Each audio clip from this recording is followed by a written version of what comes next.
Beaucoup de personnes ont des pensées limitantes qui les empêchent de se fixer et d'atteindre leurs objectifs. Qu'est-ce qu'une pensée limitante? C'est simplement une pensée négative ou erronée qui nous empêche de poser des actions et d'avoir des résultats positifs pour notre vie dans l'avenir. Comment donc se débarrasser des pensées limitantes et pouvoir avancer? C'est la question à laquelle je vais répondre dans le cadre de la capsule de ce lundi.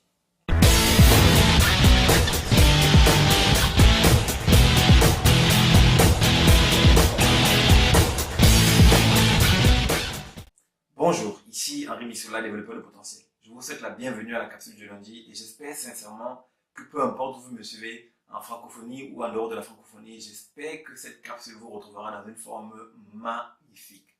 Ce matin, je veux donc toucher la question des pensées limitantes et j'ai intitulé cette capsule Dominez vos pensées limitantes pour atteindre vos objectifs.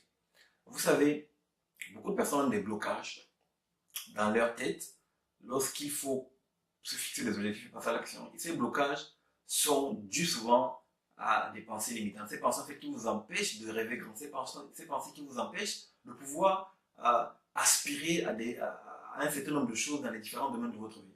Et ce matin, j'aimerais partager avec vous 3 étapes pour pouvoir donc dominer vos pensées limitantes. La première étape, c'est l'identification de vos pensées limitantes.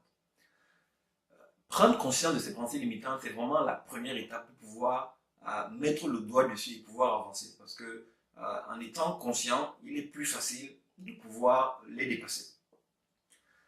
Alors, je vais vous donner ici quelques exemples de pensées limitantes pour que vous puissiez vraiment mettre le doigt dessus et que vous puissiez les identifier.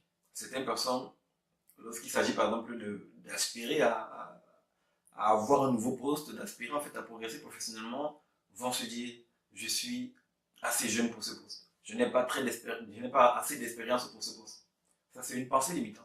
Certaines personnes, parce qu'elles ont échoué dans le passé dans la relation, vont vous dire je ne suis pas assez bon dans les relations.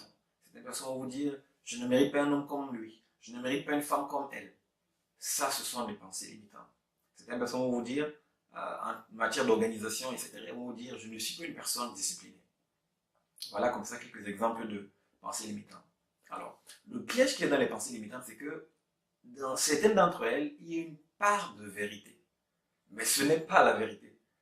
Ce n'est pas parce que vous avez fait des choses qui montrent que vous êtes discipliné que cela veut dire que vous êtes de façon définitive une personne indisciplinée. Il est vrai que je peux faire des choses qui montrent que je suis indiscipliné par rapport à quelqu'un qui est organisé. Mais cela ne veut pas dire que vous allez le rester toute votre vie. Il y a toujours une possibilité de s'améliorer. Mais si vous l'acceptez tel quel, alors vous donnez le pouvoir à cette pensée limitante de faire de vous une personne indisciplinée à jamais. Donc c'est véritablement important d'avoir cela en tête. Ça, c'est la première étape, l'identification.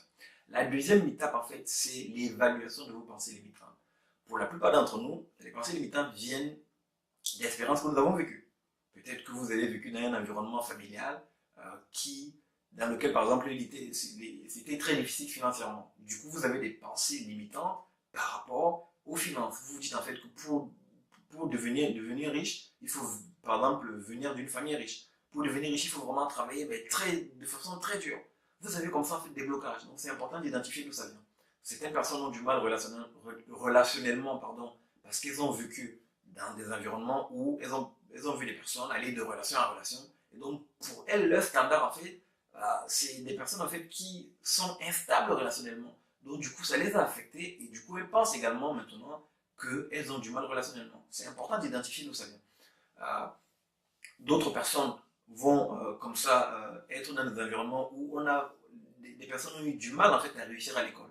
Et du coup, ils vont également avoir des blocages en disant, l'école, c'est pas fait pour moi, etc., etc. Donc, c'est vraiment important de pouvoir avoir en tête l'origine, premièrement. Deuxièmement, c'est important également de pouvoir identifier depuis combien de temps cette pensée limitante est là, depuis combien de temps elle est là et qu'est-ce qu'elle vous a empêché d'accomplir, quelles sont les opportunités ratées à cause de cette pensée limitante. C'est important d'avoir cela. Ça nous permet en fait de prendre conscience de l'impact de la pensée limitante et ça va nous aider à pouvoir nous positionner pour pouvoir la dominer, pour pouvoir s'en débarrasser et avancer. Ça, c'est la deuxième étape d'évaluation.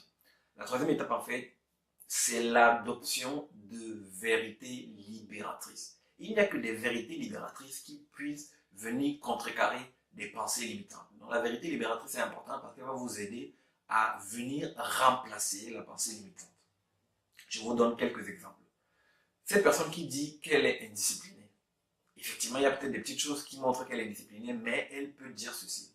Alors, il est vrai que depuis tout petit, je suis une personne plutôt organisée. J'ai fait preuve, il ne faut même pas dire que je suis une personne. J'ai fait preuve de désorganisation et d'indiscipline, mais je crois que j'ai le potentiel de devenir une personne disciplinée. Moyennant un peu de bonne volonté et de mise en pratique de techniques, je peux devenir une personne disciplinée.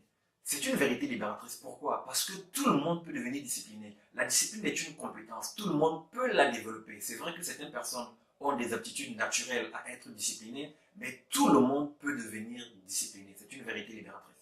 Prenons le cas de cette personne qui, lorsqu'elle veut postuler à un nouveau poste pour aspirer à avoir plus de responsabilités, se dit, je n'ai pas assez d'expérience pour ce poste. Je suis trop jeune pour ce poste. Okay, il y a peut-être une part de vérité dans cela, mais elle peut changer cette pensée limitante par une vérité libératrice. Elle peut se dire ceci: je suis jeune, je suis enthousiaste, je suis dynamique, je suis plein d'énergie et je suis convaincu que mon jeune âge peut être un véritable atout pour les entreprises. Et c'est une vérité libératrice. Pourquoi? Simplement parce que cette personne qui a 15 ans d'expérience, 20 ans d'expérience, effectivement, elle a peut-être du vécu d'un point de vue expérience, mais elle n'a pas la fraîcheur d'un jeune. Elle n'a pas ce regard nouveau du jeune. Donc c'est véritablement une vérité libératrice. Je vous donne un dernier exemple. Cette personne qui dit « j'ai du mal dans les relations, je ne suis pas bon dans les relations », elle peut se dire ceci comme vérité libératrice. Il est vrai que dans le passé, j'ai eu des difficultés d'un point de vue relationnel. J'ai peut-être fait des erreurs, mais je crois que chaque personne a droit à une seconde chance. Alors, je vais décider à partir de maintenant de construire de nouvelles relations. Je crois que j'ai le potentiel de construire de nouvelles et belles relations. C'est une vérité libératrice parce que tout le monde peut rebondir, tout le monde peut se relever. Amis internautes, voilà les 3 clés que je voulais partager avec nous ce matin, les 3 étapes. Pour récapituler, la première étape, c'est d'identifier quelles sont nos pensées limitantes, l'identification. La deuxième étape, c'est simplement l'évaluation. D'où viennent-elles? Qu'est-ce qu'elles m'ont fait rater? Depuis combien d'années elles sont là? Et la troisième étape, c'est l'adoption de vérités libératrices qui vont m'aider à venir changer le script négatif que j'avais dans mes pensées. Prenons le temps simplement de mettre cela en pratique dans nos vies. Amis internautes, chers communauté, d'ici notre prochaine capsule, sachez que je suis sincèrement reconnaissant de vous compter encore et toujours parmi ces hommes et ces femmes qui, semaine après semaine, me suivent et m'encouragent à faire ce que je fais. Je vous dis merci de tout cœur. À très bientôt.